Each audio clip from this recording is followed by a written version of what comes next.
صبح 8:30 بجے سر کوئی 20 کے قریب لوگ سر میرے گھر آئے. میرا سر پہلے انہوں نے فرنٹ کا دروازہ توڑا جی.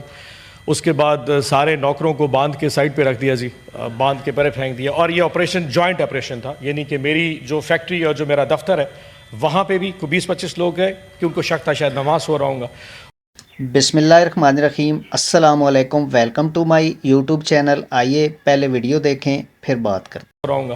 اور 20-25 لوگ ادھر آئے اور اندر آ کے جو فرنٹ گیٹ ہے جی اس کو دھکے مارے اور پھر سائڈ والا جو دروازہ تھا اس کو شیشہ توڑ کے پھر انٹر ہو گئے جی. اندر آئے جی تو جہاں میرا بیڈ روم ہے, میں اپنی میسز کے ساتھ آبویسلی کمرے میں سو رہا تھا, تو دروازے کو اتنا زور سے ہوا کہ دروازے کا لاک ٹوٹ گیا اینڈ دے جسٹ انٹرڈ.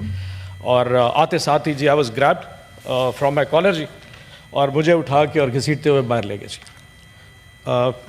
چلے سر ہو گیا. جب میں گاڑی میں بٹھایا گیا تو مجھ سے میرے موبائل فون مانگے گئے. موبائل فون آبویسلی میرے پاس نہیں تھے.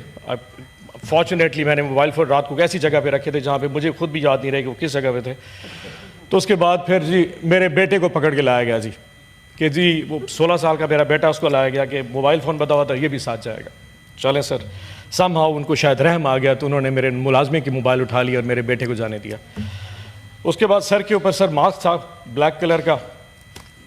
سو مجھے نہیں پتا 2-2.5 گھنٹے میں کدھر سفر کرتا رہا. آخر رات کے ٹائم کو 7-8 بجے قریب سر کسی عدالت میں پیش کیا گیا.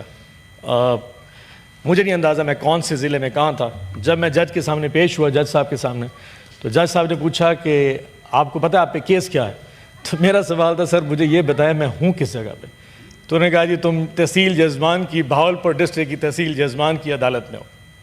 میں کہ جی سر مجھے بتایا جائے کہ میرا FIR کیا ہے. تو انہوں نے کہا کہ آپ نے 5 عدد ہرن چنکارے مارے ہیں اور وہ غیر قانونی تھے, تو وائلڈ لائف نے آپ کے خلاف کیا ہے, اس لیے آپ کو پکڑ کے لایا گیا.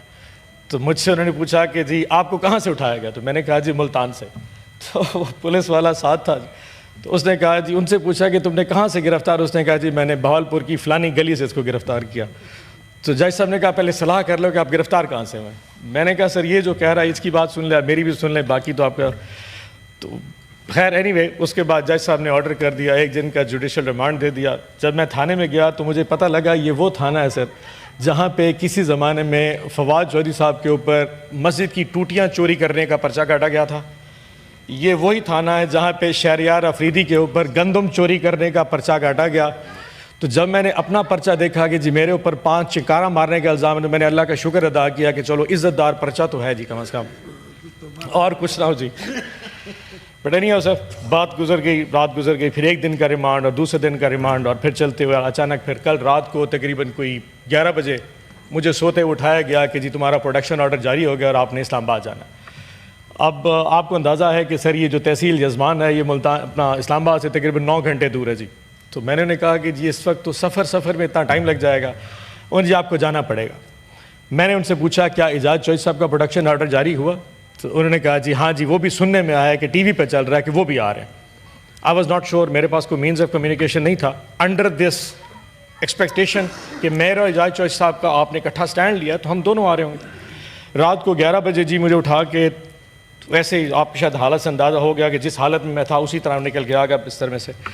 تو رات کو عدالت میں جج صاحب کے سامنے پیش کیا گیا. ان سے جو وہ راہداری ریمانڈ ہے جی وہ ان سے مانگا گیا. 1:30-2 بجے جج صاحب نے ریمانڈ دیا, اجازت دی, اور پھر سفر کر کے صبح ابھی 11 بجے سیدھا آیا, اور پھر آپ شبلی صاحب نے وہاں پہ آ کے ریسیو کیا اور پھر آپ سے ملاقات ہو گئی. یہ ہے سر میری ٹوٹل کہانی جی. اب اس میں میرا قصور کیا تھا سر؟ قصور بڑا سمپل سا تھا کہ جی میں نے آج سے کچھ عرصہ پہلے ایک مہنگائی مہم شروع کی تھی گورنمنٹ آف پنجاب کے خلاف, اور جنوبی پنجاب کے ہر ضلع کے اندر جا کے وہ پمفلٹ بانٹے تھے کہ ہمارے دور میں کیا مہنگائی تھی اور آج کے دور میں کیا مہنگائی ہے. سر آپ کو یاد ہوگا کہ رجیم چینج جب ہوا تھا تو ہمارے خلاف سب سے بڑا الزام مہنگائی کا تھا, اور میں صرف بازاروں میں جا کے یہ پیغام دیا کرتا تھا کہ آج کے دور کی جو مہنگائی کا ڈرامہ ہے یہ اصل میں حقیقت نہیں ہے, اور مہنگائی آج پاکستان میں 3 سال کے بعد بڑھی ہے, کمی نہیں. ایک اور بھی قصور تھا سر, میں نے وفا کیا سر خان صاحب کے ساتھ, اور